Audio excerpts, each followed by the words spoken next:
I've already poured $60,000 into your happiness. Yet here you are, referring to me as nothing more than a wallet or an ATM. We never asked for your help. Max lamented to his wife, Lily, who responded with a scoff and a sneer. If it bothers you so much, why not cut off the payments? I can handle it myself, Lily retorted, her tone dismissive. Max couldn't believe even his own son, who he had raised, would treat him this way. After footing the bill for a $20,000 engagement party and a $40,000 wedding, he felt used and disrespected.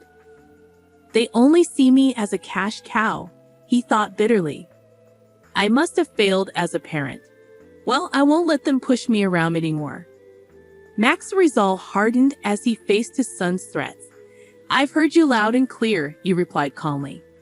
But Max's son, Max Jr., wasn't done. Are you sure about that? You know we won't let you see your grandchild, right? He threatened. Max squared his shoulders. You don't have to. I'd be more than happy to stop the payments.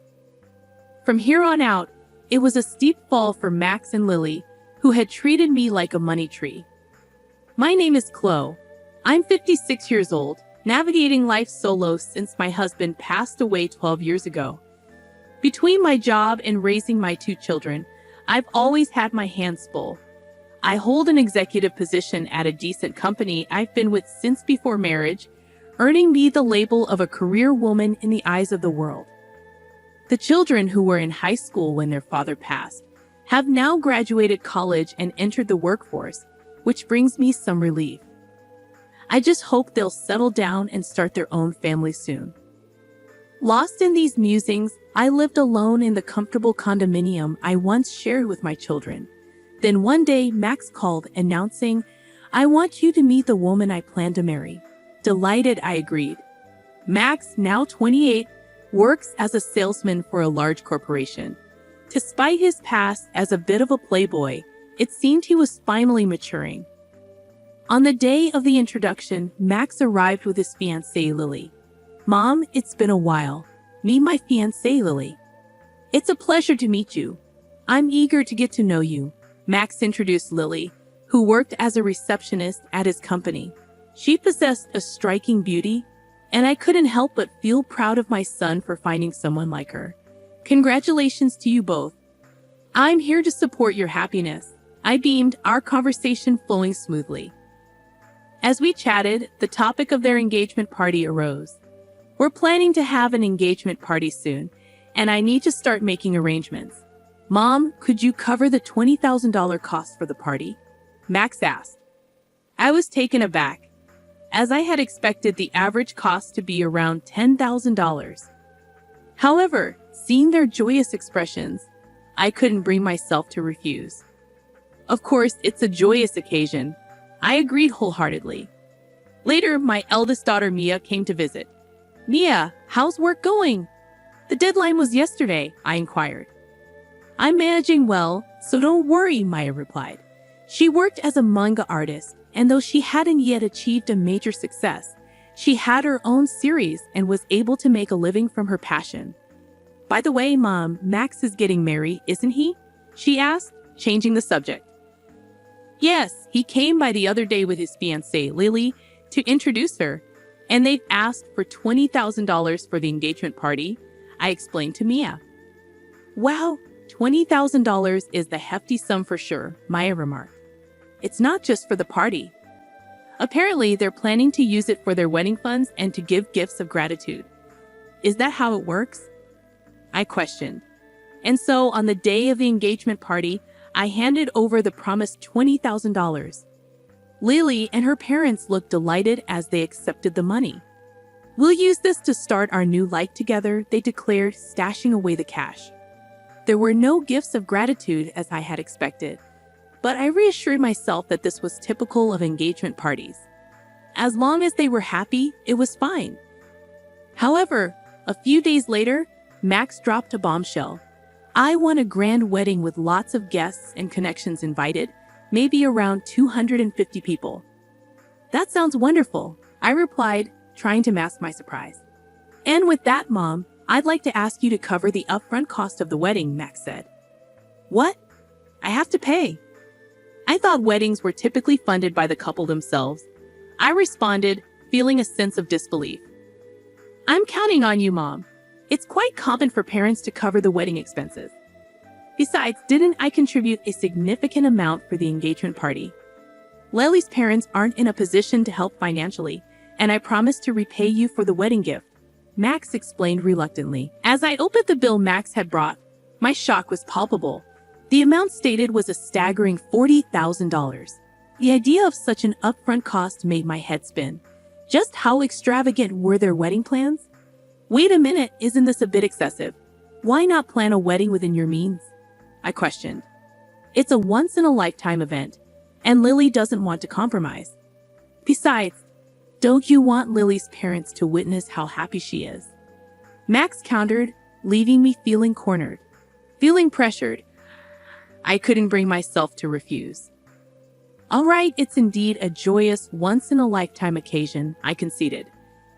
Upon seeing my reluctant consent, Max smiled and thanked me before leaving the room.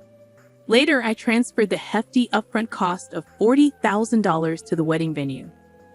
It pained me to use the money I had diligently saved for my retirement, but I convinced myself it was for my child's happiness. 2 months later, on the wedding day, the venue surpassed my expectations in luxury. Mia and I had arrived early in the morning to change into our dresses and prepare our hair. As I approached the door to the bride and groom's dressing room, I unintentionally overheard their conversation. I can't believe we're having such a lavish wedding, all thanks to Mom, Lily exclaimed. Absolutely. She gave us $20,000 for the engagement party, and I even managed to buy a new bag. She's like a great wallet, more like an ATM. Let's keep withdrawing from it, Max. Max chimed in. That's rather harsh. Mia and I listened in disbelief.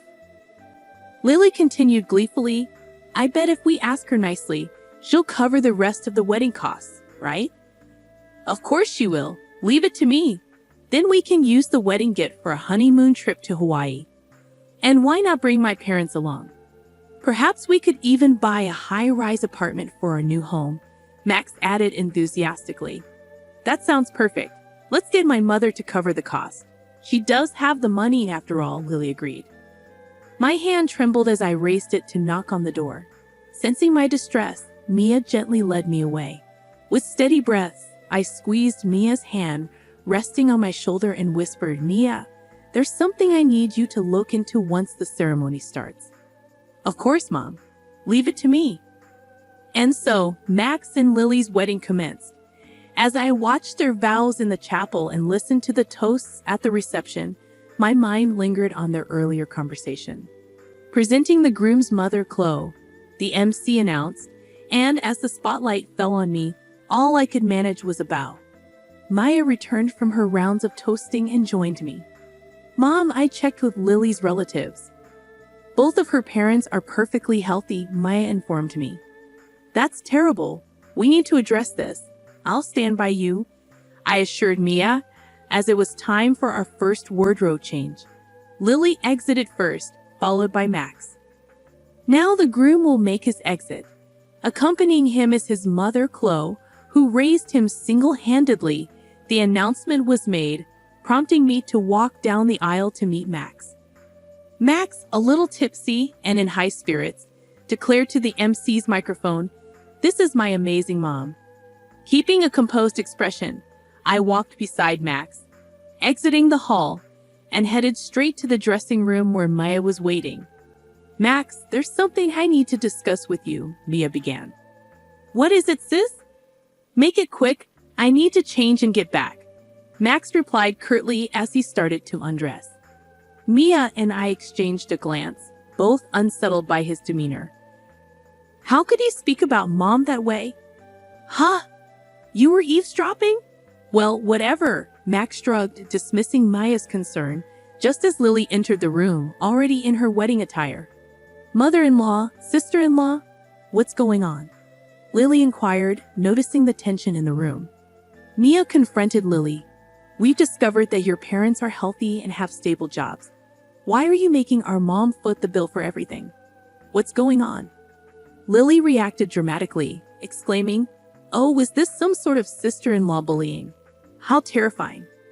My patience wore thin at Lily's dismissive tone. "I've already shelled out $60,000, hoping for your happiness, and yet you treat people like they're just wallets, ATMs. What kind of attitude is that?" I snapped, frustration evident in my voice. Lily merely chuckled as if it were a joke. "Acting all self-important over such a paltry sum. We don't owe you anything. Plus, it's customary for the groom's parents to cover the wedding costs, isn't it?" Lily retorted. "But you lied about your parents' health to splurge on a new bag. And yes, I overheard. It's a terrible habit to eavesdrop," Maya interjected. "Mind your tongue, Mia," Lily snapped back, visibly irritated. She then turned her attention to Mia, saying, "I won't take scolding from an older sister who's still single at 30, pursuing some eccentric career as a manga artist. Your nerdy tendencies are probably why you're still unmarried." Max chimed in, mocking Maya further. "That's right, you're a lost cause when it comes to marriage, sis." Infuriated by their disrespect, I attempted to reprimand them, but Max laughed it off. "If you're going to speak like that, why don't you try cutting off the payments? After all, I'm an elite," he jeered. "I can handle it just fine. It would be a pity to lose the cash cow," Lily remarked, her tone dripping with sarcasm. I felt a pang of disappointment. I had contributed $20,000 for the engagement party and $40,000 for the wedding, and yet this was how they chose to treat me? No appreciation, only cruelty. Doubts crept in about where I might have gone wrong in raising my son. Enough was enough. I refused to be manipulated any longer. "I've heard everything you've said. Are you sure about that? If you don't cooperate, you won't get to see your grandchild," Max threatened. But I stood my ground firmly. "That's all right. There's no need to bring them around. I'll gladly cease the payments." Max and Lily stared at me, stunned into silence. "I'm cutting ties here.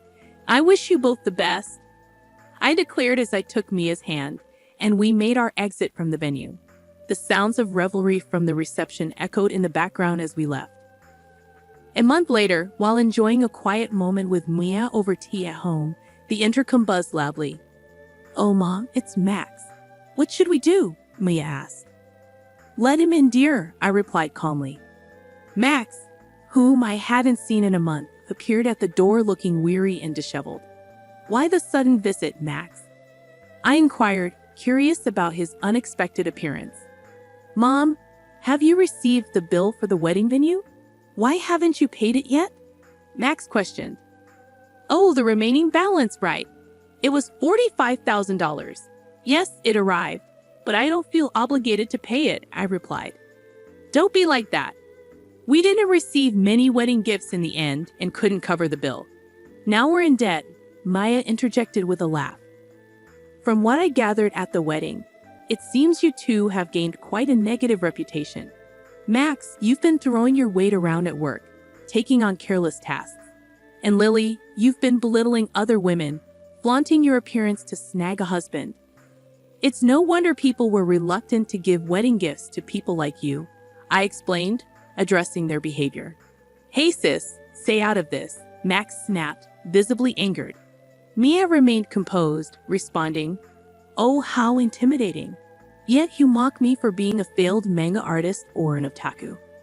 Did you know that my manga was one of the top-selling Touhou manga this year? It's even set to be adapted into an anime and a movie next year.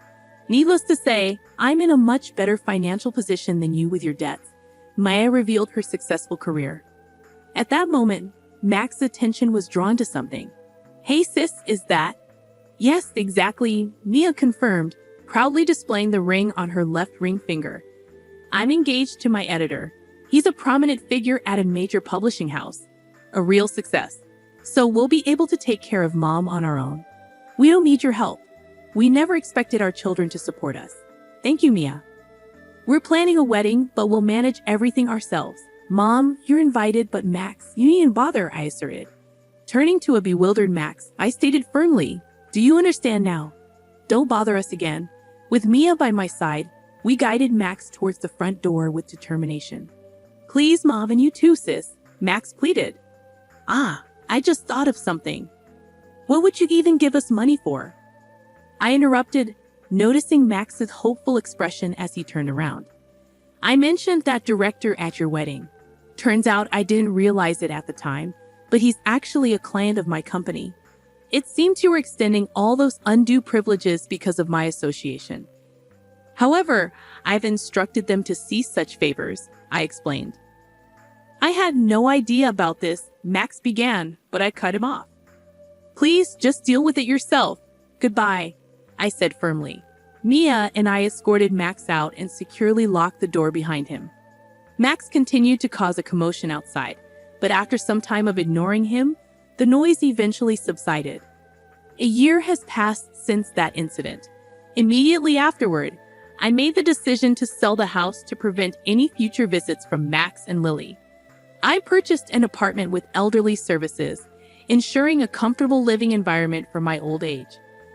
According to a neighbor from my condo, Max and Lily showed up and caused a scene, questioning my absence. This only affirmed the wisdom of my choice.